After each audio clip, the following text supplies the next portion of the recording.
Pela resposta, a gente vê que já é um político, né? Já é um político formado, prontinho para responder perguntas. A Brigada Militar tem um contingente limitado e se a gente quiser aumentar a nossa qualidade de segurança, nós vamos precisar botar a mão no bolso e criar uma guarda municipal. Eu sempre digo o seguinte, um político não se torna corrupto. Eu vou discutir isso sempre. Nós que elegemos corruptos. Está no qual câmera eu olho? Essa aqui. Está no ar o 15º, mais de 10 episódios do Pode Falar já estão no ar. E hoje recebemos aqui o vereador mais votado das últimas eleições de Dois Irmãos, Ramon Arnold. Muito obrigado pela sua presença. Muito obrigado. Como é que estão as coisas? Bastante corridas, né? Estariam melhor se tivesse sem pandemia? Exatamente. Poderíamos estar mais livres para fazer outras coisas, mas realmente a pandemia atrapalhou bastante. Desafiador, né? Demais. Desde a campanha até a execução. Bem desafiador. Eu imagino. Vamos falar sobre muitas coisas de Dois Irmãos que estão acontecendo. O segundo assunto que a gente vai falar é a questão que está bem em evidência agora. Eu acho, inclusive, que estão debatendo nessas semanas isso lá na Câmara, que é a questão do estacionamento rotativo no centro de Dois Irmãos. Mas esse é o segundo assunto. O primeiro assunto eu quero falar contigo sobre... Quando eu te convidei pelo Instagram, ali, te mandei mensagem convidando, eu disse pra ti assim, vamos falar coisa de bastidores aqui. Eu disse pra ele, cara, vamos lá, vai ser um assunto, um papo bem descontraído, bem leve, a gente não precisa entrar em assunto polêmico, porque a gente não quer se incomodar. Ele disse, não, então nem vou. Se não for pra polemizar, eu nem vou. Aí eu disse pra ele assim, cara, é que eu não tenho mais saco pra ficar lidando com comentários nas redes sociais. E aí tu me disse que tem um segredo para lidar com essas situações aí e eu quero que tu conte no ar agora, se não te importa qual é esse segredo, porque eu quero aprender isso aí. Críticas de redes sociais, tu deve sofrer mais que eu, óbvio, né? O meu programa ninguém conhece, o teu trabalho influencia a cidade inteira, então como é que se lida com isso? Beto, ninguém aprende, né? A internet é uma coisa muito nova, né? E a gente tem que criar algumas diretrizes para a gente poder lidar com isso aí, né? E uma delas é que quando a gente faz o trabalho de internet, a gente está se expondo para muita gente. E quando a gente se expõe para muita gente tem opiniões diferentes, né? Desculpa a palavra, mas opinião em bunda todo mundo tem, né? Então o pessoal acha bom, o pessoal acha quem ruim. Quer, né? Daí não é comigo. Todo mundo tem, né? Agora, eu vejo que as pessoas às vezes tem um filme do Pateta, da Disney, acho que é de 60 e poucos, que mostra o Pateta, um cara bem apessoado, de família, etc. Quando ele vai pro carro, ele fica nervoso, buzina e xinga as pessoas, né? Clássico. Eu acho que isso hoje, ele cai muito bem pra internet. O carro é o Facebook. O carro é o Facebook, o carro é a rede social. As pessoas às vezes são amorosas, respeitosas, etc. Mas quando vão para as redes sociais, por conta de ter a impessoalidade, elas às vezes acabam se tornando raivosas e quando elas estão na tua presença, muitas vezes elas não conseguem, tem até vergonha do que elas postam ali, né? Então, uma das coisas que eu usei como regra, é uma regra minha, eu só respondo coisas de que eu faço postagem, né? Então, que às vezes assim, como a gente se torna figuras públicas, muitas vezes um jornal ou alguém comenta, faz alguma matéria sobre algum trabalho que eu esteja fazendo e as pessoas comentam. E às vezes a mãe da gente, né, ou um amigo, tu viu que falar de ti? Eu disse, cara, eu posso até ler, mas não internalizo isso. Eu só respondo coisas que eu postei, onde eu tenho domínio do que eu estou falando e aquilo que eu tenho interesse em que seja divulgado. Então isso me dá um pouco mais de paz no coração, né? Quando a gente faz esse tipo de... Tu mostrou isso esses tempos quando deu alguma polêmica em relação às vacinas aqui, alguém postou alguma coisa, eu não lembro o que foi, mas criticando ali o sistema, digamos, como estava sendo organizado ali no SESI, demora, enfim.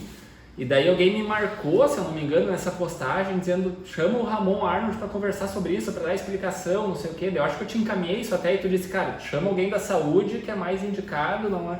Né, fala com a Annelise ou com alguém ali. Eu vi que tu realmente, não é da minha área, digamos, não vou me meter. Tá certo, né? É porque na verdade assim, quando a gente vira um vereador, quando a gente vira um político, a gente não domina todas as esferas e são muitas coisas que são meandros, né? Então muitas vezes a gente é instigado a procurar uma situação, a gente vai atrás, tenta resolver e descobrir o que aconteceu. No caso das vacinas, eu até fiz uma postagem, né? Coloquei no meu canal do YouTube e lancei nas redes sociais, que foi uma explicação muito breve do que estava acontecendo e talvez isso tenha apaziguado muitas pessoas porque elas estavam esperando uma resposta, né? E aí nas respostas que foram subsequentes às minhas postagens, Aí eu fiz resposta. Muitas vezes uma pessoa me perguntou, mas por que não fazem nos postos? Né? Às vezes é uma sugestão, a pessoa que acha muito óbvio. Sim, não. E aí eu disse, poxa, mas como é que vai, tu recebe 600 vacinas, como é que vai distribuir nos postos da cidade? Vou colocar 100 nesse posto, 200 naquele, 100 naquele outro. Mas daí esse aqui faltou, não, corre no outro posto. Então a centralização em cidades pequenas é a melhor saída, né? Então esse foi só um exemplo de respostas que eu dei, baseado na resposta que eu tive. Mas Beto, quando a gente vive a figura pública, né, quando a gente se expõe, quando a gente coloca o nosso nome à disposição, a gente tem que estar preparado para poder responder e tem que estar à disposição também, porque faz parte do negócio. Né? É a primeira vez que tu exerce um cargo público? Não, Beto, não é a primeira vez. De eleição foi o primeiro, né? Foi a primeira vez que eu me coloquei à disposição da eleição. Deixa eu contar um pouquinho do histórico, então, né? Por favor. Tu quer saber dessa situação, Beto? Eu me filiei em 2003, eu trabalhava no Grupo Erval, né? No setor de departamento pessoal, e sempre entendi o porquê da política, por que a política, né? Eu acho que a política é arte do consenso. Eu sempre achei que para a gente ter uma cidade legal, para a gente ter um país legal, um estado legal, não adianta a gente só ter opinião, a gente precisa de fato participar. E aí então em 2013 eu naquela coisa, como é que eu posso fazer para ajudar? E queria militar politicamente. E aí o meu chefe na época, era o seu Venelino, me convidou a dizer, não quer conhecer o Partido Progressista e tal, na época PPB, e eu disse, não, eu quero conhecer e tal, participei de uma reunião em 2013, me filiei. Aí fui presidente da Juventude Progressista, a gente criou movimentos bem legais. E aí em 2006, quando teve a eleição municipal, o Xepa me convidou para ser secretário municipal, mas naquela época eu já trabalhava na Calçados Might. Que idade tu tinha em 2006? Desculpa. Eu tinha 23, 24 anos. Fui convidado para ser secretário de Indústria, Comércio, Turismo e Agricultura. E eu achei que talvez eu não estava preparado para aquele cargo, porque, poxa, 24 anos é realmente muito jovem. E eu disse, eu vou continuar aqui onde eu estou, tô numa boa. Se passou 1 ano e meio e de repente, poxa, a situação lá na empresa, né, o calçado começou a não ter mais o mesmo resultado. Eu achei que era interessante assumir esse desafio. E aí foi quando eu assumi o desafio de ser secretário de Indústria, Comércio, Turismo e Agricultura. Que é um cargo não eletivo, mas um cargo público. É um cargo público. CC, que chama. É um cargo público. Eu diria que é um cargo de grande responsabilidade porque é onde se faz as coisas, né? O executivo é o que executa, né? Como se diz. Então eu tive essa tarefa e foi bem legal, assim. Eu digo que tinha o Xepa, cuidava muito da parte de agricultura, nós tínhamos o Everton Schaumlef, que cuidava da parte de turismo muito bem, e então eu me dediquei muito mais à parte de indústria e comércio. E foi só 2 anos e meio que eu executei, que eu estive à frente da pasta. E eu acho que foi um período bem legal de aprendizado para mim e as duas coisas que eu acho que foi legal da gestão onde eu estive lá foi o Distrito Industrial. Conseguimos comprar a primeira área do Distrito Industrial, descobrimos que uma empresa estava querendo comprar um maquinário, ela possuía uma área lá, eu fui até lá, negociamos e compramos, finalmente conseguimos. Que é onde já tem aquelas indústrias instaladas ali na saída da colônia japonesa, digamos. Exatamente. Tem a KSD e outras. Exatamente, aquela área foi comprada quando eu fui secretário, o prefeito Renato Dexheimer. E aí eu fui até essa empresa, negociamos, acertamos o valor e compramos a primeira área e aí iniciamos o projeto, né? Mas quando a gente finalizou o projeto, aí acabou a nossa gestão. E o outra foi a Lei 2.448, que foi uma lei que eu tenho muito orgulho, que foi uma lei de incentivos. O município de Dois Irmãos tinha uma lei de incentivos muito aquém da realidade e aí foi que a gente criou uma comissão e criamos a lei de incentivos, uma modernização da lei de incentivos. Então foi minha primeira experiência na vida pública efetivamente, né? Lá entre 2006 e 2009. E agora voltou como candidato a vereador e como eu falei na abertura aqui, foi o vereador mais votado. Vamos deixar a hipocrisia e a falsa modéstia de lado, tá, Ramon? Todo mundo sabia que tu ia se eleger. Não. Todo mundo sabia que tu ia se eleger. Mas ter sido o mais votado te surpreendeu? Me surpreendeu porque eu acho que na política é muito de um vácuo político, né? Nós tivemos vereadores que foram muitos anos, né? Vereadores e que têm uma grande capilaridade de votos, deixaram de concorrer nesse ano, no ano passado, né? Outros players que iriam participar por N motivos acabaram não entrando na concorrência. E como eu digo, os votos são todos existe um número X de votos, esses votos vão ir para onde as pessoas têm mais densidade. Então, para mim foi uma surpresa realmente eu ser o mais votado. Eu entrei realmente quando a gente entra na batalha, a gente entra com o melhor que a gente pode fazer. Então, fiz vídeos, estipulamos uma estratégia de campanha. Por minha grata surpresa, o Carlos Alberto Klein, né, que foi um cara, o Betinho, ele chegou para mim e disse: tu vai ser meu candidato, tu vai ser o cara que eu vou dar apoio. E ele disse: Ramon, vamos fazer lives. A ideia das lives foi uma ideia, partiu dele, disse: vamos fazer as lives, então vamos, criamos as lives temáticas e tal. Então eu acho que o modelo de campanha para o ano de pandemia foram fatos que somaram a um resultado melhor de campanha, né? E fiquei muito grato realmente de ser o mais votado. Isso me dá inclusive mais responsabilidades, né? Saber que uma quantidade grande de pessoas depositaram confiança em ti. Eu lembro que eu e a Márcia, a gente conversava ainda e, sabe, nós temos a escola aí no centro, então a gente se relaciona com muita gente e o que se falava, todo mundo sabia, não, o Ramon já está eleito, o Ramon vai se eleger, então de repente vou apoiar tal candidato para colocar também junto com o Ramon, risco. Né? Mais ideia. É um risco porque daí todo mundo apoiar outro achando que está garantido, mas deu certo. Ieda Cruzius, né? A nossa governadora, muita gente queria reeleger ela e usar a estratégia do voto útil na época e ela acabou nem indo para o segundo turno. E nos últimos... Tu acha que a Ieda Cruz foi uma boa governadora? Eu não estou dizendo que ela foi uma boa governadora, mas eu acho sim que ela foi uma boa governadora. Ela conseguiu fazer uma regularização na época que nós estávamos já com problemas de precatórios, conseguiu colocar os precatórios em dia, ela conseguiu... e ela anteveu um problema que nós íamos ter de pagamento naquela época, que daí todo mundo não dava bola para isso, né? Se nós não fizermos um ajuste fiscal, nós vamos ter problema com o pagamento, mas na época não se via isso, então eu acho que sim, ela foi uma boa governadora. E eu acho que nessa questão da campanha municipal eu vi muito isso. Teve muita gente que assim, eu comecei a ver que realmente muita gente me procurou e tal, tu vai te eleger, e nos últimos dias, eu acordava às 5 horas da manhã, eu ia fazer visitas e tal, e aí eu fui numa família, que a família disse: Ramon, vem aqui, fui lá até naquela família, e a família disse: não, nós aqui em casa nós vamos dar um voto para ti, o outro pro fulano, o outro pro Beltrano, o outro pro Ciclano. Eu, não, obrigado, não, mas todo mundo quer que tu te eleja, sabe? Vocês todos querem que eu me eleja. Sim, não, mas é que tu já está eleito, então não vamos votar. Eu disse: imagina se cada casa fizer isso aí, como é que vai ser? Talvez eu não me elejo. Daí ele tomando, pior. Aí ele disse: não, então nós vamos focar no nosso voto. Então, a questão, quando tu está na campanha, o voto, ele tem essa questão de que tu precisa perder a vergonha de pedir voto. É algo estranho, né? Mas quem concorre pela primeira vez como eu ficava meio... Tu sabe que eu lembro pedir agora... voto? Claro, tinha aquela função da pandemia, nós estávamos com a escola fechada, então, né, nós nem estávamos ali na escola ativamente o dia inteiro, vivendo o centro de Dois Irmãos, digamos, como a gente está agora, né? Mas eu lembro de ter visto alguém, um candidato, não alguém pago por ele, mas um candidato mesmo, panfletando, fazendo campanha no centro. Eu não lembro de ter te visto, eu lembro de ter visto o que foi o segundo mais votado, o Ederson. Aliás, o Ederson e todos os outros vereadores estão convidados a vir aqui conversar também, tá? Independente de bandeira, se é oposição, situação, o espaço está oferecido para vocês também. Eu vi ele, sim, em sábado de manhã, principalmente, ele fazia o boca a boca, os outros eu não vi, não estou dizendo que não aconteceu, porque nós também não estávamos todo dia no centro ali por conta da escola fechada, né? Mas é aquilo que tu falou, de dar a cara e pedir mesmo, né? Eu acho que a questão hoje, muita gente me questiona: mas tu não veio lá em casa. Dois Irmãos hoje tem em torno de 17 mil residências, é impossível, humanamente impossível. 17 mil residências, não fazia ideia disso. Tu não consegue hoje ir até todas as casas. Sim, e tudo mais, e visitar as famílias e tudo mais. Então a rede social ela conseguiu dar essa entrada em outros pontos.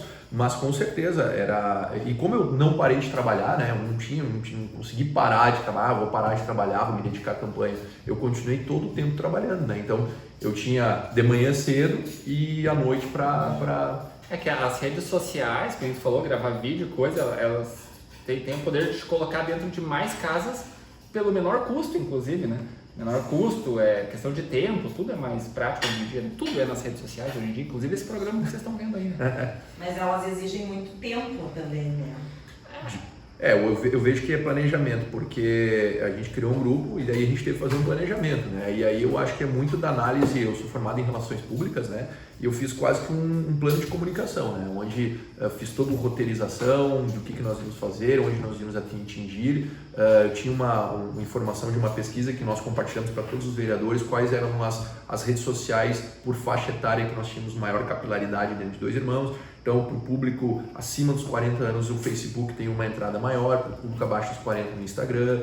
Então, todo esse arranjo midiático a gente fez e eu consegui, com essa rede social, inclusive eu e mais um candidato fizemos anúncio pago, que eu acho que ajudou bastante, que é a tal do anúncio patrocinado. Sim. Então, o número de alcance orgânico ele é baixo, tu acaba conseguindo um alcance muito maior com o patrocínio. Tu não é vegano, né? Não sou. Talvez eu deveria ter te perguntado isso antes do vídeo, mas enfim, que bom que não é, então fica à vontade. Tá? Nós estávamos falando antes do estacionamento. Estacionamento rotativo, uma proposta, você morador de Dois Irmãos já deve ter ouvido falar nisso. Foi uma das perguntas que surgiu quando eu coloquei no Instagram lá, do meu amigo Júnior, não vou dar o sobrenome dele porque ele não me autorizou aqui, mas enfim. E eu ouvi falar essa semana que esse projeto, essa ideia talvez seja tua, é isso? A ideia de fazer, porque foi feita uma pesquisa pela prefeitura, aliás eu achei legal isso, olha, o pessoal que não é de Dois Irmãos, olha como é que funciona, que a prefeitura imprimiu uma pesquisa, distribuiu no comércio inteiro, todos os comércios, talvez residências também do centro da cidade, perguntando se as pessoas eram favoráveis ou contrárias ao estacionamento rotativo, pago no caso, pedindo sugestão, inclusive, deixa sugestão de sim ou não e por quê, alguma coisa assim. Depois passaram recolhendo essa pesquisa e qual é que foi o resultado da pesquisa? 51% contra e 46% a favor. E 5% se abstiveram, dos que entregaram. Que a grande maioria não entregou. A grande maioria não entregou a pesquisa. E respondendo a tua pergunta... Nós participamos, né? Respondendo a tua pergunta, o que acontece? Eu, como morador de Dois Irmãos, eu vejo que Dois Irmãos está crescendo demais. Então, por vezes, eu já tentei achar estacionamento na área central, não consegui. E durante a campanha, as pessoas procuram com suas visões sobre a cidade. E muitos me procuraram, poxa, Ramon, olha só o problema de mobilidade nessa cidade, às vezes eu quero ir ali na relojoaria para arrumar meu óculos, eu fico dando volta e volta e não acho lugar para estacionar. Eu quero ir em tal lugar, eu não acho lugar para estacionar. Está na hora de discutir um estacionamento rotativo. Então, o que eu fiz? Seria muito mais fácil eu, como vereador, eu ter feito um pedido de providências, pedindo ao executivo para fazer um projeto de estacionamento rotativo. Mas e aí, Beto? Vai ter resultado? A prefeitura está cheia de tarefas, de obrigações, então o que eu fiz? Eu optei pela situação um pouco mais dolorosa, de liderar essa discussão. Então, em janeiro mesmo, eu procurei o CDL, procurei o Concepro, procurei a prefeitura para ver se eles teriam interesse de discutir. Aí nós fizemos um grupo de trabalho, nesse grupo de trabalho onde eu lidero, a gente fez essa plano de trabalho. E esse plano de trabalho iniciou lá em janeiro. Nós começamos entendendo como é que queríamos, o que queríamos e qual seria o objetivo. Vimos as melhores práticas e aí a prefeitura disse, poxa, nós precisamos entender se o pessoal quer ou não quer. E aí foi quando veio a pesquisa. A pesquisa teve essa capacidade de entendermos que 75% das pessoas vão de carro para o seu trabalho. Tu é um deles, né? Sim. Então, o que acontece? A gente está vendo que nós temos um problema que perpassa o estacionamento ativo, que é a mobilidade urbana. Então as pessoas vão de carro para o seu trabalho. E a grande maioria das pessoas que não quiserem estacionamento ativo, que nós vimos escrevendo, são funcionários de lojas ou funcionários de estabelecimentos comerciais que querem manter seus carros próximos aos seus locais de trabalho. E não os proprietários, grande parte deles, se manifestou favorável por conta de que acha que é interessante para o seu negócio, que dá rotatividade, que dá a oportunidade de ter vagas disponíveis ao seu cliente.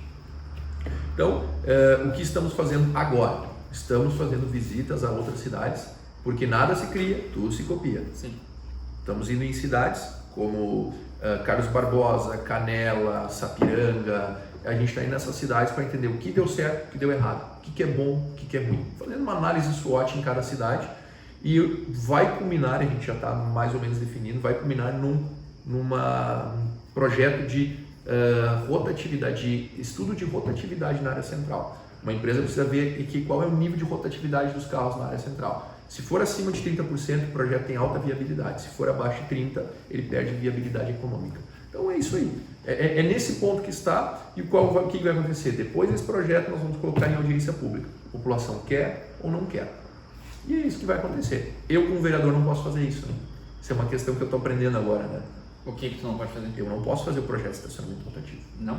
Quem faz? Tu tem que contratar, abre licitação, contrata uma empresa para fazer? Aí que tá, não, Beto. Aí que tá, Beto. Não é isso aí. Na verdade, o legislativo não pode fazer esse tipo de projeto. Só o executivo. Eu posso fazer todo o projeto, deixar ele pronto, formatado, lei, mas eu posso entregar um anteprojeto ao executivo. O vereador não tem prerrogativa legal para criar um estacionamento rotativo, ele não tem prerrogativa legal para fazer. Eu achei que era o contrário, eu achei que era prerrogativa do vereador. Não. Tipo, já apresentar pronto para votação, né, no caso, e depois sanção ou não do Não é. Novidade. E isso que eu tô achando bem desafiador, porque às vezes as pessoas me procuram com demandas. Eu digo, tu sabia que isso não é função do vereador? Não, mas tu pode fazer. Eu digo, não. Existe a Constituição. Pode propor, digamos, pode trazer o assunto. Então. O vereador ele tem uma função muito mais propositiva, né? De levantar questões, de fazer análises e de fazer análise quando o executivo envia. Mas ele tem uma limitação muito grande, tanto é que agora nós tivemos um mal-estar na Câmara que nós tivemos que derrubar um projeto por vício de origem. Né? E isso é muito ruim, causa um desgaste. O que é o vício de origem? Vício de origem foi uma vereadora que apresentou um projeto e esse projeto chegou no executivo e o executivo disse, isso aqui não é prerrogativa legal do legislativo fazer. Daí eles vetaram e a gente acabou mantendo o veto porque de fato existe essa questão de que não é prerrogativa do vereador. Por mais que talvez seja, digamos, uma ideia boa, um projeto legal. Pode ser a melhor ideia do mundo. Né? Eu, por exemplo, agora estou trabalhando num projeto sobre fomento de placas fotovoltaicas no município para nós incrementar nossa matriz energética. Sabe que isso é uma coisa que eu me pergunto, por que na verdade tem alguns incentivos já, né, federais, mas por que os governos estaduais, sem questão de partidária, mas estadual, federal e municipal, por que não trabalham mais essa questão se a gente está na iminência de uma crise elétrica, né? É justamente esse projeto que eu estou debatendo agora, né? Que eu não tenho prerrogativa legal de fazer ele, mas o que eu vou fazer? Eu vou deixar o projeto pronto para que o executivo, se achar interessante, poder apresentar, que é um projeto onde a ideia é não criar custo, por exemplo, para placas fotovoltaicas em estacionamentos, em áreas de estacionamento. Por exemplo, tu vê os carros ali na Erval estacionados. Por exemplo, a Erval poderia criar um estacionamento todo de placas fotovoltaicas, desde que não tenha telheiro. A ideia é que tu tenha a estrutura, as placas fotovoltaicas, para geração de energia e tu não ter o acréscimo de IPTU. Então seria uma contrapartida. O que é o acréscimo de IPTU, Maninha? Se tu fizer hoje um telheiro aqui na tua casa... O que é um telheiro? Tu fizer um telhado, né, um estacionamento, por exemplo. Se eu fizer um estacionamento coberto, ele é uma área construída. Se ele é uma área construída, ele passa a pagar IPTU. Sim. Então, se tu faz um projeto onde tu vai fazer a estrutura metálica e as placas fotovoltaicas, tu vai gerar sombra para os carros que forem embaixo. As próprias placas fazem sombra para o carro. Exatamente. Substituem as telhas desses. Exatamente. Entendi. E aí a ideia é que... Isso já existe, né, em alguns lugares. Já existe, só que a questão é que a gente precisa regulamentar esse tipo de situação. Uhum.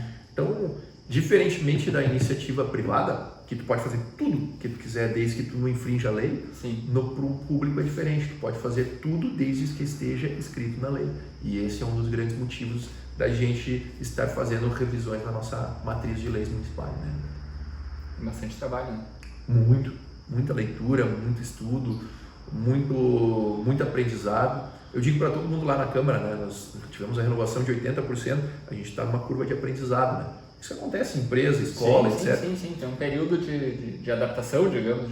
Exatamente, todos estamos nessa curva de aprendizado, então a gente está tentando, e requer muita leitura, requer um esforço muito grande de tu poder verificar as melhores práticas possíveis para a implementação de uma legislação. Não é fácil. Entendi. Me ajuda, Ramon, por favor. Vou te ajudar. Vou te ajudar, estou de dieta, mas vou te ajudar. Tu também, tá? Mas é por isso que eu quero ajuda, eu não posso matar isso aí tudo sozinho. Ainda nesse assunto do centro da cidade. Aqui no programa pode falar um pouquinho de boca cheia? Pode, né? Pode, aqui pode. Deve, né? Já que a gente está no assunto do centro da cidade, a gente pro próximo. Algo que já foi comentado, não sei se digamos oficialmente por vocês ou não, mas comentários na cidade, criação de uma guarda municipal. Tu acha viável ou não, necessário ou não? Beto, essa aí eu quase apanhei na rua. É? Quase apanhei. Mas olha, quase apanhei. Um dia eu estava na rua esperando uma fila. É tu que falou da guarda municipal? Eu disse, o quê? Sim, eu falei até. É que isso é um absurdo e tal. Eu disse, mas eu só dei a ideia. Esse é o cara que gosta de estacionar em local proibido. Olha só, velho, o que acontece? Estávamos vendo problemas de trânsito, estávamos vendo problemas na cidade. A nossa cidade, felizmente ou infelizmente, cresceu. Para alguns felizmente, para outros infelizmente. E o que acontece? A Brigada Militar ela tem um contingente limitado, né? Ela tem um apoio tático, regional e etc. Ela presta um excelente trabalho, só que ela tem uma limitação de mão de obra. E por essa limitação de mão de obra, nós temos essa questão desse escopo de trabalho de segurança e trânsito. Hoje, Dois Irmãos não tem guarda de trânsito, não tem agente de trânsito. Se o estacionamento rotativo avançar, nós vamos precisar obrigatoriamente ter duas escolhas: ou contratar agentes de trânsito, ou criar uma guarda municipal. Nessas cidades onde a gente está indo, muitos disseram assim, o agente de trânsito é mais fácil, mas a guarda municipal é melhor. Nós, por quê? Porque a guarda municipal, além de fazer as vezes de trânsito... Ela ajuda também na segurança. Muito. Ela ajuda no patrimônio, ela ajuda... E o que acontece? Antigamente nós tínhamos os guardas que cuidavam das praças, que eram vigilantes concursados, né? Que esses vigilantes estão todos indo para aposentadoria, agora poucos ainda restam na ativa. E a cidade de Dois Irmãos, obviamente, hoje existe tecnologia de tu botar uma câmera nas nossas praças, botar nos parques, nos órgãos públicos, mas nós precisamos da resposta, né, da resposta armada. E está acontecendo um movimento federal de incentivo às guardas municipais, né, a municipalização da segurança. Isso é um exemplo dos Estados Unidos. Estados Unidos, a polícia é municipal, né, existe o xerife, né, é a polícia municipal. No Brasil existe a Brigada Militar, que é uma polícia estadual, que ela faz a segurança nas cidades. Sim. Mas a Guarda Municipal está crescendo muito nisso aí. Quando eu propus, Beto, eu não disse que eu queria que seria... Eu nem sabia que tu tinha... Eu falei, fui eu que propus, e por isso eu estou dizendo, eu sou o cara das polêmicas, né? Estacionamento polêmico, e Guarda Municipal também é polêmico, porque eu disse, Guarda Municipal, por que nós precisamos discutir? Não estou falando que nós precisamos implementar, nós precisamos discutir. E aí nós precisamos discutir custo, nós precisamos discutir qual é a quantidade, se é o momento ou não é, se nós queremos ou não queremos, mas o fato é, a Brigada Militar tem um contingente limitado e se a gente quiser aumentar a nossa qualidade de segurança, nós vamos precisar botar a mão no bolso e criar uma guarda municipal. Deixa eu te ajudar nessa questão polêmica então. Se preparem para me odiar, vocês youtubers, espectadores, nem sei como é que chama isso, telespectadores é de TV, nas redes sociais, vocês estão, tu que está vendo esse vídeo aí, saiba que eu sou totalmente favorável a Dois Irmãos ter guarda municipal armada para contribuir também com a segurança, mas sim controlar, e quando eu digo controlar é autuar quando for necessário o trânsito, porque cara, bom, sabe que eu ando o dia inteiro em Dois Irmãos, né? Literalmente o dia inteiro. Sim. Às vezes é tipo das 7 da manhã, das 8 da manhã às 9 da noite, cara, eu vejo cada coisa. Às vezes eu até posto nas redes sociais, assim, o pessoal estacionando nas esquinas, tranca um cruzamento inteiro nos fundos da tua casa ali, na esquina da tua rua com a 25 ali, o pessoal para ir na farmácia, coisa adora trancar aquele cruzamento, atrapalha 12 carros que não conseguem se movimentar ali porque estacionam na esquina. Se diz de uma carreta na São Miguel, né, sem contar assim, o motoqueiro que passa a 100 por hora na 25 de julho ainda quer buzinar pro cara quando se atravessa na frente, pô cara, tu tava lá Tá que pariu, quando eu te vi no retrovisor, eu não tenho culpa se tu tá vindo a 110 por hora, sabe? Então eu acho que tem que botar, vai ajudar na segurança da cidade, na ordem da cidade e tem leis de trânsito, né? Não precisa se preocupar com multa. Já tem, as normas estão aí, então eu não vejo como poderia atrapalhar isso, mas... Beto, é que assim, ó, como eu disse no início, né, opinião todo mundo tem. Eu falei, sim, a pessoa ficou raivosa. Essa é a minha opinião. Essa é a tua opinião. A pessoa ficou raivosa comigo. O que eu estava pensando? Isso é um absurdo eu falar um troço como esse. Mas aí tu falou, trânsito, não tem ninguém que fiscalize, né?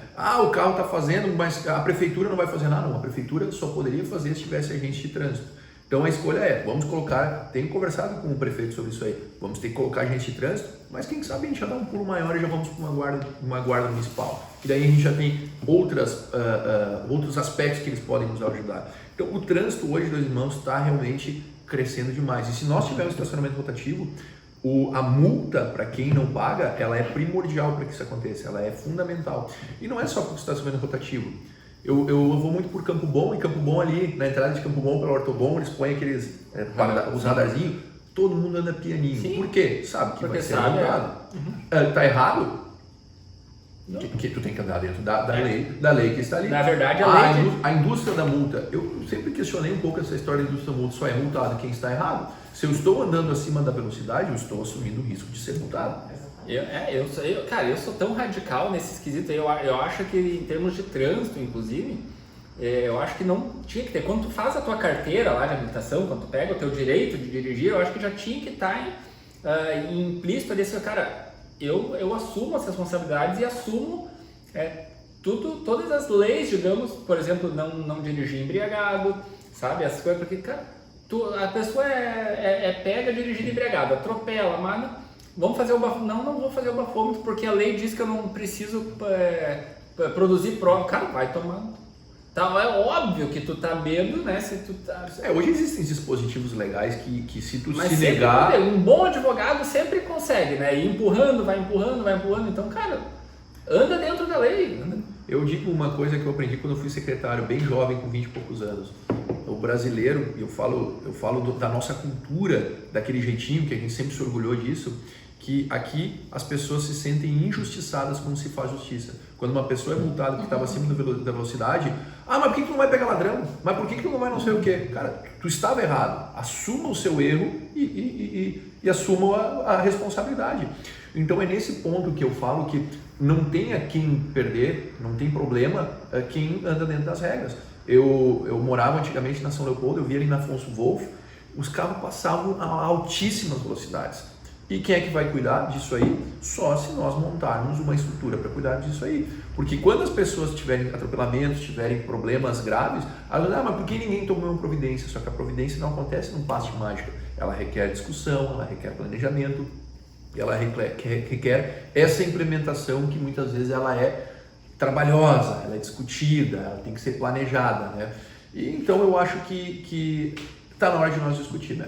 Se tu coloca uma guarda municipal, principalmente no centro da cidade, que é onde tem maior movimentação, para controlar o trânsito e segurança, né? A guarda municipal armada, com poder de polícia para ajudar na segurança do centro. Tu libera a brigada militar para estar mais presente nos bairros da cidade durante o dia, que é onde acontece de vez em quando arrombamentos, quando as pessoas estão trabalhando, não tem ninguém em casa. Então, cara, eu não consigo ver desvantagem nisso. Uma pessoa que dizia desvantagem, porque a guarda municipal, eu disse assim, um dia tu vai ter uma pessoa fazendo barulho do lado da tua casa, tu vai ligar para a brigada e a brigada não vai ter viatura disponível para te atender, porque a cidade cresceu e muitas vezes a brigada ela tem que dar prioridade, ou o barulho ou um atendimento policial mais urgente, né? Aí tu vai dizer, poxa, mas ninguém vai tomar providências? É nisso que a gente está pensando, no médio e longo prazo. A gente precisa criar estrutura para isso.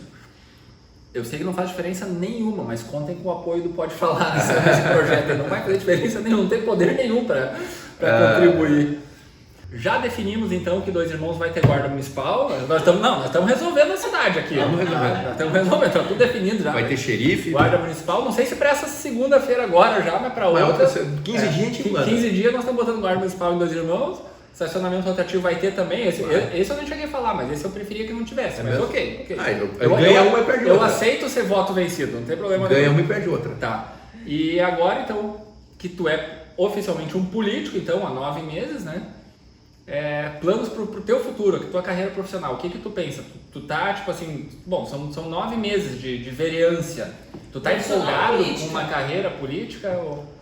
Olha, Beto, a política é uma carreira, né? Vamos resumir a história. 2 mandatos de vereador e depois tu é prefeito? Não sei te dizer. Deputado? Não, também não sei te dizer. Beto. Não vou conseguir arrancar dele alguma coisa. Não spoiler, sei te dizer. Eu não sei te dizer. A minha vida é na privada, né? Quando eu fui secretário aqui, tinha outras cidades que estavam planejando implantar distrito industrial pelo nosso sucesso, que a gente conseguiu implantar rapidamente. Tinham me convidado para ser secretário, até tive ligações de deputados na época e a minha ideia era voltar para a iniciativa privada. Estou numa fase de construção de patrimônio, a vida na privada ela é um pouco mais simples, tu não precisa ter a disposição. Então eu entrei muito na política por uma questão de dar um grande apoio para o GR, que não era de fato, nem era minha intenção nos primórdios concorrer a vereador, mas eu me comprometi com o GR, porque eu confio muito no GR gestor, e eu dei minha palavra para ele, que se ele fosse, eu me colocaria à disposição. Daí um dia lá eu tentei dar uma escamada para tentar ser coordenador de campanha somente, e ele, não, vamos junto. Não, então vamos junto, dei minha palavra e vamos junto. E felizmente me elegi. Pessoas procuram, obviamente, que quando está exposto, perguntam, tu vai ser prefeito, tu vai ser talvez um deputado, vai de vereador no próximo ano. Eu estou pensando no trabalho de hoje, né? A gente tem desafios, nós estamos na curva de aprendizado. No próximo ano nós vamos ter um trabalho dentro da Câmara mesmo, algumas renovações. Temos projetos para tocar nos 4 anos e daqui a 4 anos nós vamos ver como é que a resposta a gente vê que já é um político, né? Já é um político formado, prontinho para responder perguntas. O que tu conseguiu fazer? A gente está ainda com algumas restrições de pandemia, né? Graças a Deus a maioria das coisas já voltou à normalidade, ou à quase normalidade pelo menos, mas ainda, né, estamos com algumas restrições e com resquícios ainda das restrições maiores do ano passado. O que vocês já conseguiram, o que Dois Irmãos ou os teus projetos, o que já conseguiram fazer nesses 9 meses de mandato de vocês, novos vereadores, e do GR? Eu vejo que a administração, e é aquilo que eu falei, de que o executivo executa. Se hoje fosse para mim escolher executivo ou legislativo, eu acho que me identificaria muito mais com o executivo, por conta de que quando eu fui secretário, tu tem muito mais possibilidade de fazer.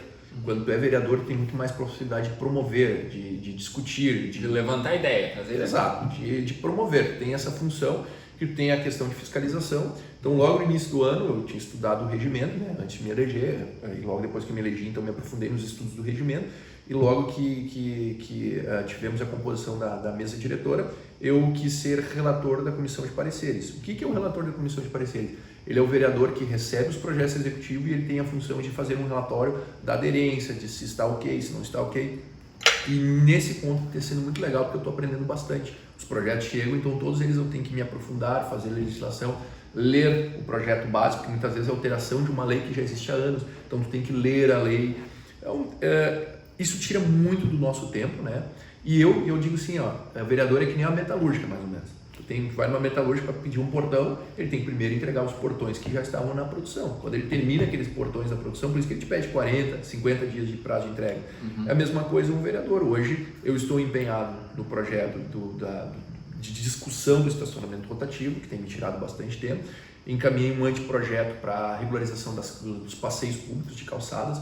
Eu acho que a gente se preocupa muito com vias onde passam os carros, a gente se preocupa pouco com calçada. A gente tem aqui na frente da tua casa, em outros lugares, a gente vê que o pessoal muitas vezes não tem calçada.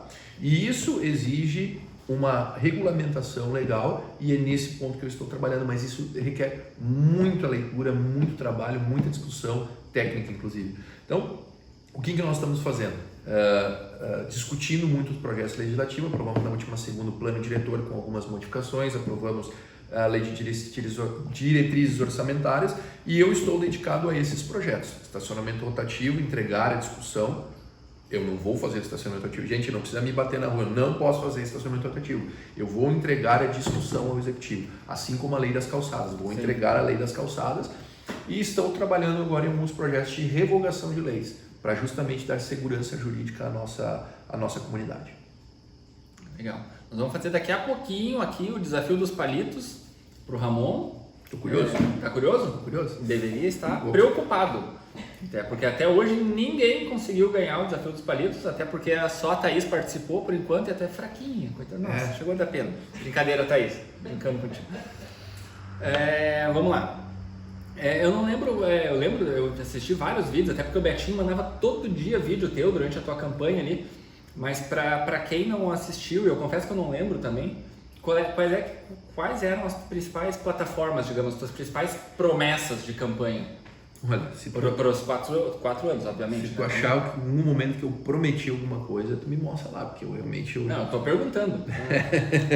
Quais eram as meus amigos próximos dizem, mas tu não prometeu nada, coisa, né? Que político é esse que não promete nada? Porque isso foi antes dele se eleger, ele não era político ainda, ele era candidato. Agora, com político, vocês viram a resposta dele, agora já é outra... Tem uma escola para ele. Outro nível de... Não, eu digo assim, eu não prometi nada porque a gente... Eu gosto de política, sou filiado há muitos anos, então a gente sabe quais são os limites que um executivo e um legislativo podem fazer. Então, as minhas pautas eram principalmente a indústria e comércio, né? Onde a gente, eu penso que o estacionamento rotativo ele tem a função de mobilidade sim, mas ele também tem a função de, eu fiz um cálculo de perda de valores para o comércio caso não tenha um estacionamento rotativo em termos de venda, em termos de movimentação de negócios no centro da cidade. Então, todos os meus enfoques eles têm sido muito nesse sentido da indústria e comércio. Tem alguns projetos que eu já peguei de outras cidades, só que eu acho que o período de maturação ainda não aconteceu. Estamos num período de aprendizado ainda, que no momento oportuno quero apresentar, que é algumas questões de aproveitamento de ISSQN, alguns gatilhos de ISSQN para redução, para a gente, algumas campanhas de conscientização tributária de ISSQN para a gente... ISSQN, para quem não sabe, é Imposto sobre Serviço de qualquer natureza, né? Perfeitamente, e qualquer serviço, cabeleireiro, restaurante, uma escola, todos pagam, na minha empresa, eu pago ISSQN, então todos pagam ISSQN quem presta serviço. E esse é um imposto que cai direto no caixa do município, é um dinheiro que cai direto para fazer investimentos diretos. Então eu vejo que hoje eu estou focado nisso aí e o projeto que eu vejo é das calçadas. Eu acho que esse é um projeto que eu vou ter um grande cuidado porque eu penso que... Ficaria feliz, digamos, em terminar o teu mandato conseguindo deixar esse legado para a cidade. Exatamente, porque eu acho que eu não entrei para ser... Se eu quisesse pensar em política, em aderência, em densidade política, eu não poderia entrar em situações, digamos assim... que são difíceis de lidar, né? Como o estacionamento rotativo, sim, como a guarda municipal. E eu penso que, por exemplo, a questão das calçadas ela é muito importante porque o dia que nós tivemos um atropelamento, as pessoas vão dizer, mas por que ninguém pensou nisso?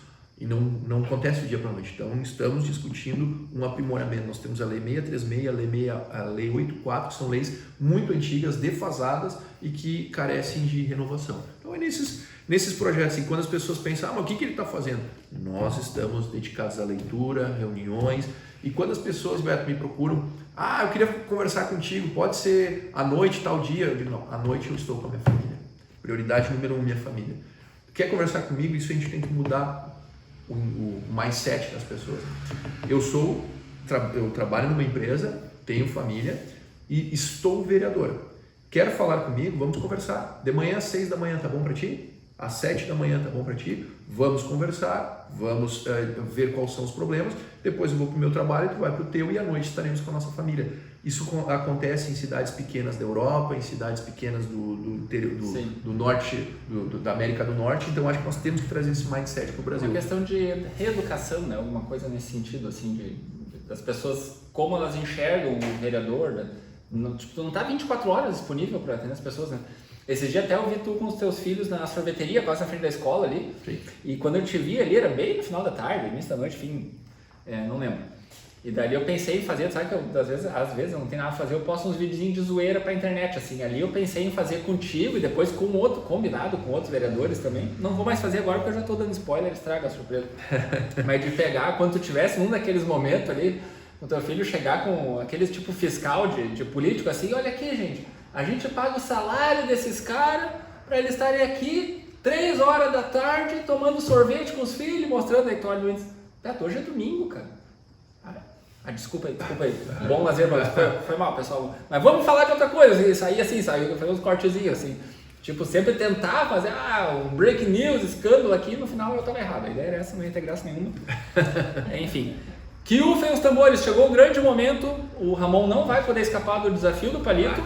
A gente já viu que ele sabe falar muito bem, sabe responder todas as questões, mas e aí, será que ele sabe resolver o desafio de um palito? Não, um desafio de palito? Esse negócio aqui que vai ter agora, tanto faz, vamos abrir espaço aqui na mesa, precisamos de espaço, o negócio é grande. Ramon, conhece o desafio dos palitos? Não. Então eu vou te explicar. Aqui dentro desse vidrinho tem 5 desafios diferentes, tu vai sortear um, tá? Uhum. Tem menos difíceis, mais difíceis, enfim. Se tu resolver, tu vai ter um tempo, dependendo do desafio, 1 minuto, 1 minuto e meio, no máximo 2 minutos, dependendo do desafio, para resolver a questão. Se tu acertar, tu vai ganhar o valor de R$5, que é o prêmio do dia, mais o acumulado da semana que a Thaís... Uma bolada? Que a Thaís não conseguiu, então tem R$10 aqui acumulado. A primeira pessoa que resolveu o desafio leva, certo? Ok. Márcia já tá filmando de pertinho aí. Uhum. Tu não olha o desafio, tu só pega um dos papeizinhos e me entrega. Vamos ver, tomara que seja um bem difícil, que eu já vi que ele é inteligente, mais inteligente que a Thaís. Desafio número 2. Deixa eu lembrar aqui. Ok, vamos montar o desafio e nós já voltamos então com as instruções para o Ramon. Esse é considerado fácil, Ramon. Esse é considerado fácil. 9 quadrados, ok, Ramon? Uhum. Então, você tem... Deixa eu ver quanto tempo eu vou te dar para esse desafio aí. Esse é fácil, 1 minuto e meio. Ok? Ok. E a instrução vou ler 2 vezes. Remova 4 palitos para que fique 5 quadrados. 4 palitos para que fiquem 5 quadrados. Remova 4 palitos para que fique 5 quadrados. O tempo está contando a partir de agora. 1 minuto e meio. 4 quadrados. Não, tem que resultar em 5 quadrados. Aqui tu tem 9. Eu sou obrigado a remover 4 palitos ou posso remover menos que 4? Não, tu tem que remover 4 palitos. E vai ficar 5 quadrados. No lugar desses 9 aí. Uhum.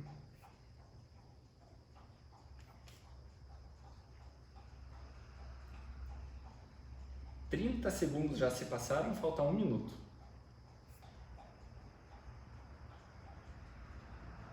Das 6 eu consegui. A plateia está tentando ajudar, não vale? Faltam 45 segundos. Já vi que o valor vai ficar acumulado. Faltam 40 segundos. Tá frio, Ramon, tá frio. Frio? Tá frio. Devolve o outro lado, vou te dar essa chance. Esse não sai. Faltam 25 segundos e aparentemente o valor vai ficar acumulado para o próximo convidado. 20 segundos. Vai dar quadrado. Remova 4 palitos para que fique 5 quadrados. Tá morno. Ficou. Eu diria até frio. 5 segundos, Ramon.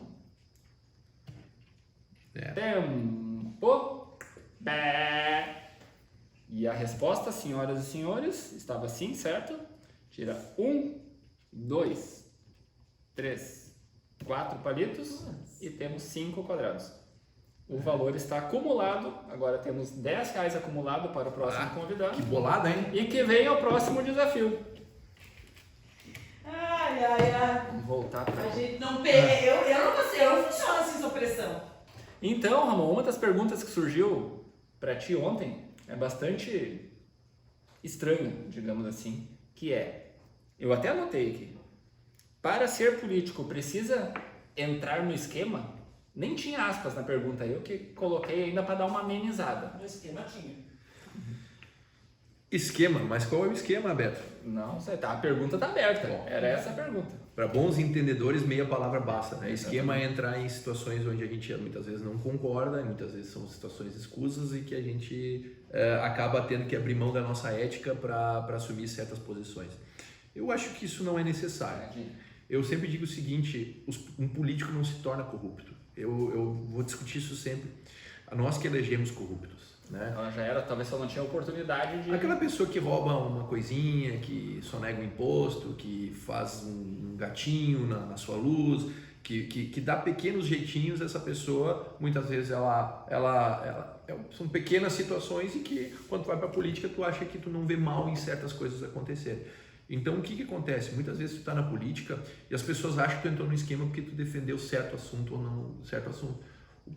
Própria situação do estacionamento rotativo, teve uma pessoa que me procurou e disse, mas tu tá ganhando alguma coisa com isso. Quanto tu vai ganhar com isso? Cara, quanto eu vou ganhar? Eu como cidadão vou ganhar, na minha concepção, se tudo der certo, um local para eu poder estacionar com conforto e comodidade. Vou ter que pagar para isso, sim, mas vou ter um bem, um serviço associado a isso. Então, o que acontece? Eu acho assim, existem médicos ruins, existem policiais ruins, existem padres ruins, existem funcionários públicos ruins, existem empresários ruins, assim como existem políticos ruins. Então eu digo assim, enquanto a gente estiver no campo das ideias, de achar, as cadeiras da política sempre vão estar ocupadas. Se nós não nos colocarmos à disposição de sentar nessas cadeiras e tomar decisão, a gente não vai ver mudança. Esses tempos eu tenho um grupo de amigos que gosta muito de discutir política, âmbito nacional, Bolsonaro, Lula, etc. Aí esses dias quando nós estávamos discutindo uma questão lá na Câmara de Vereadores, eu lancei no grupo, olha só o que nós estamos discutindo na Câmara de Vereadores, me ajudem a elucidar essa solução. O grupo se dividiu, metade achou que era totalmente, que era um absurdo que estava sendo proposto, metade foi totalmente a favor. Num grupo de amigos que pensa parecido. Uhum. No final eu quis dar uma lição para eles, até me chamaram um pouquinho de ditadorzinho, mas não foi essa a intenção. Ditadorzinho. A intenção foi dizer assim, vocês têm opinião, mas quem tem a decisão sou eu, porque eu me coloquei à disposição de estar na política. Então quando a gente diz esquema, sim, existe. Não existe comprador de empresas que às vezes pede uma bola para poder vender uma coisa para poder entrar na empresa. Isso não é um esquema. Isso existe na política também e sempre vai existir. Por isso que hoje nós tivemos agora, essa semana aí, prefeito sendo procurado pelo Ministério Público e graças a Deus hoje temos esse tipo de coisa. Então eu digo para toda pessoa que diz assim, a política vai te corromper, tu vai virar uma pessoa ruim, uma pessoa... Depois que entra lá, vira tudo sem vergonha. Às vezes a maldade está nos olhos, né, nesse sentido, porque se tu fizer a coisa certa, seguir na tua linha, nos teus pensamentos, como eu disse, olha, hoje nós não falamos aqui que teve um assunto que te agradou e o outro não te agradou, tu nunca vai conseguir ser unânime, nunca, mas o fato é que tu tem que manter as tuas convicções e manter a tua linha, né? Então quando tu elege uma pessoa, por isso que é muito importante tu eleger pessoas que tu tenha conhecimento, que tu possa muitas vezes até cobrar. O meu telefone é público hoje, as pessoas podem me cobrar, quando eu fizer alguma coisa eles me ligam, me mandam mensagem e eu respondo todos. Eu acho que isso é a gente tentar ficar o mais possível afastado do tal do esquema. Talvez, tentando interpretar o que essa pessoa quis dizer com a pergunta, ela talvez seja aquela coisa assim, que é o que eu imagino também, tá? Mas nem tu falou, tu já me falou antes uma situação totalmente diferente, como funciona o trabalho de um vereador em relação ao que eu imaginava que era, mas aquela coisa assim, tu tem um projeto legal para ser aprovado ali pela maioria na Câmara, uma coisa assim, e de repente para tu conseguir aprovar esse teu projeto aqui, que tu entende que é legal, que os teus eleitores lá estão pedindo, enfim, tu tem que talvez dar um voto favorável, sabe aquela troca de favores internamente para aprovar. O esquema institucionalizado, é isso que ele quer dizer. Isso aí. Não tô nem falando que isso é ilegal, não tem... Mas aquela coisa assim, sabe? Eu vou te ajudar nesse projeto aqui que vai conseguir, tu vai viabilizar o que tu quer lá para os teus eleitores, para as tuas ideias, mas depois tu me ajuda nesse meu aqui também, que me ajuda a te ajudar. E muitas vezes assim, daí tu vai ver se isso aí não... por exemplo, emendas partidárias, tá? Emendas é a institucionalização de um ganha-ganha. As emendas parlamentares que nós temos a nível federal, né? Que é chamado hoje em dia de compra de deputado, né? A emenda, o que acontece? O governo coloca o orçamento e ele coloca tantos milhões em emenda impositiva. O que é emenda impositiva? Onde os deputados têm fatias do orçamento que eles podem fazer o que eles querem. O deputado Marcel Van Hatten, ele é um defensor de que não tenha mais as emendas, porque a emenda é um esquema institucionalizado. Agora o Marcel ele está se utilizando a prerrogativa da emenda e daí nós vamos fazer uma avaliação ética. Ele é contra, mas ele está se utilizando pelo seguinte: os outros deputados que estão aqui na região estão conseguindo dinheiro para um asfaltamento, para uma rua, para um hospital, para uma creche, e ele vai abrir mão totalmente, esse dinheiro vai ser pulverizado para outros lugares e ele vai acabar não ajudando a sua região. E é o que ele diz, cara, enquanto existir esse tipo de situação, eu sou obrigado a utilizar dela, porque daí eu consigo nutrir recursos para a minha região e para as pessoas. Isso é errado ou é certo? Então, a questão do ético ela é muito dúbia, porque na verdade tu está ajudando as pessoas num esquema institucionalizado pela própria máquina. Então eu digo que não é uma questão ética. Eu sou contra a emenda institucional, não vou utilizar. Muito bem, então nós vamos ter outros deputados trazendo dinheiro para suas regiões e eu, que sou um deputado da região, vou acabar não trazendo dinheiro para a minha região, porque eu sou contra a emenda parlamentar. Ou seja, não consegue fazer nada. Perfeitamente. E daí tu também não consegue se eleger, porque daí vai chegar o deputado Beto, a deputada Márcia, eu trouxe emenda para o hospital, eu não trouxe porque eu sou contra emenda. Então tu tá fora. Eu já acho que digamos, legal, pelo menos eu sou leigo, né? Eu não sou político, não sou estudioso da política, mas eu acho legal essa questão das emendas imperativas, não? Impositivas. E eu acho que, porque cada vez que dá governo tal, porque já aconteceu em todos, do Lula, do Temer, da Dilma, todos, e agora com o Bolsonaro também, sempre dá aquele escândalo que o governo liberou tanto de emendas para os deputados, para comprar deputado. Eu disse, gente, tanto faz se é de esquerda ou de direita, o que vocês têm que fiscalizar é o que esse deputado vai fazer com o dinheiro. Esse dinheiro não é para ele usar em algum projeto, onde é que ele quiser, na verdade. Mas é para ver se esse dinheiro vai ser bem empregado, não vai ser superfaturado, alguma coisa assim, né? Mas que bom que o governo libera dinheiro para os representantes de todas as regiões, digamos, escolherem os projetos para usar. A questão é que alguns deputados fazem mau uso disso, né? Aí é uma questão pessoal e legal, enfim. Então o esquema, Beto, isso é uma coisa que eu sempre bato na tecla. A política é mal vista por conta de que tem uma minoria, e aí isso é uma discussão que eu tenho muito ferrenha com várias pessoas. A maioria dos políticos são safados, são ladrão, são sem vergonha. Não, eu acho que é a minoria que estraga. Quando alguém te falar isso, tu pergunta para as pessoas, tu contou? A maioria é sempre 50%, mais um pelo menos, tu contou? Não, então... É que os poucos fazem tanto estrago, eles acabam difamando tanto. Eles ganham mais notoriedade do que... Exatamente. Então, um amigo meu me perguntou esses dias, Ramon, quando é que eu vou ver uma política melhor? Eu disse, tu está vendo uma política melhor. Há 20 anos atrás, político fazia camiseta, bola, boné, showmício, chamava artista para fazer. Hoje tudo isso é proibido. Dava jogo de bocha, já pessoa, o fardamento de futebol. Fardamento de futebol.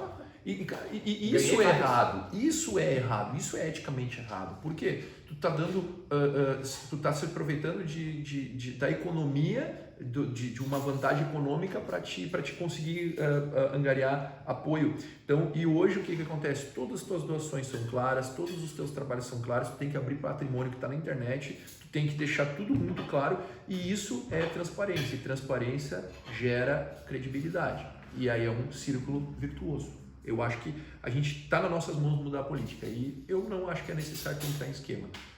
É necessário sim a gente escolher pessoas que a gente possa chamar e pessoas que a gente confie. Legal. Estamos indo para a parte final do programa. Vamos terminar com mais um assunto polêmico, não uma polêmica, mas com um assunto que vai dar... Sabe? Aquilo que falou, ou ame ou odeie. Pano pra manga. E é só a tua opinião que eu quero. É só a tua opinião. Então Kamikaze. Talvez seja mais fácil. É uma avaliação do governo do estado. Avaliação do governo do estado. Puxa, essa eu não esperava. Tu como cidadão, eu estou perguntando pro cidadão, Ramon. Essa eu não esperava.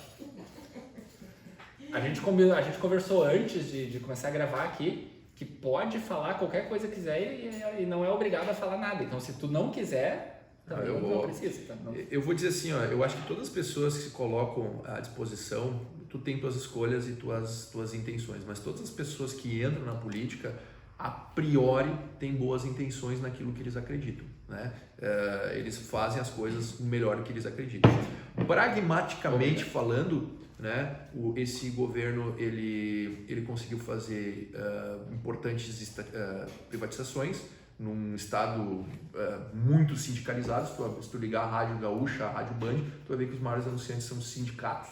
Então isso a gente vê que a gente tem um estado extremamente sindicalizado, uma máquina muito forte, e o governo atual conseguiu fazer isso. Ele está dando uma nova cara em algumas abordagens, né? Acho que ele foi um pouquinho conservador nessa situação de manter o comércio fechado, ele foi um pouquinho, que isso foi bem ruim nesse período de paralisação, os critérios ou a falta de critérios foi bem ruim, mas a gente tem que dar um desconto porque foi uma coisa nova que nunca aconteceu. Então a gente não sabe as informações que ele tinha, a gente não sabe os assessoramentos que ele tinha para tomar as decisões que ele tomou. Então eu sempre digo assim, a pandemia é um caso à parte. Infelizmente, os gestores que entraram nesse período tiveram 2 anos perdidos, né, por conta da pandemia. Pragmaticamente, eu acho que o governo do estado se utilizou de valores que foram repassados do governo federal para a utilização do Covid, e como ia para o recurso livre, ele acabou pagando a folha, ele acabou colocando o dinheiro do Covid para custeio da máquina. Aconteceu isso mesmo? Tem prova disso? Não tem prova disso, mas é que as contas estavam atrasadas. Não, mas eu não tenho opinião sobre isso, né? Porque a versão dele é que está lá naquele negócio aberto, lá no portal da transparência. Só que eu não fiz, eu não entrei para ver. Ele diz que está lá provando que todo o recurso que veio para a Covid foi aplicado para a Covid.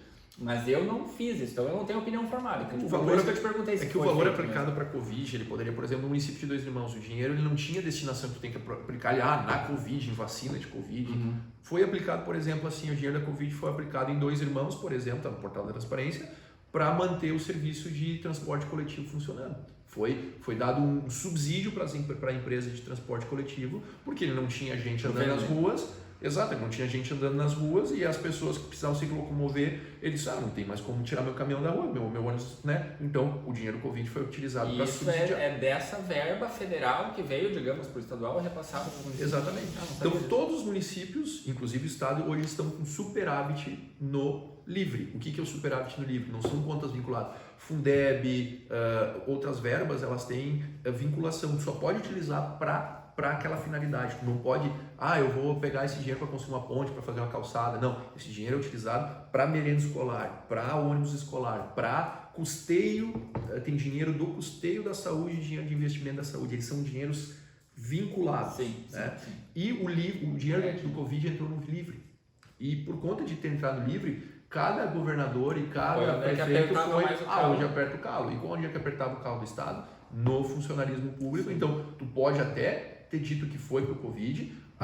Eu estava com os professores parados, mas eu vou pagar eles em dia, então, para mim. Então, sim, ele pode ter dito que foi usado para o Covid, mas o superávit e a folha de pagamento só foi ajustada por conta de que houve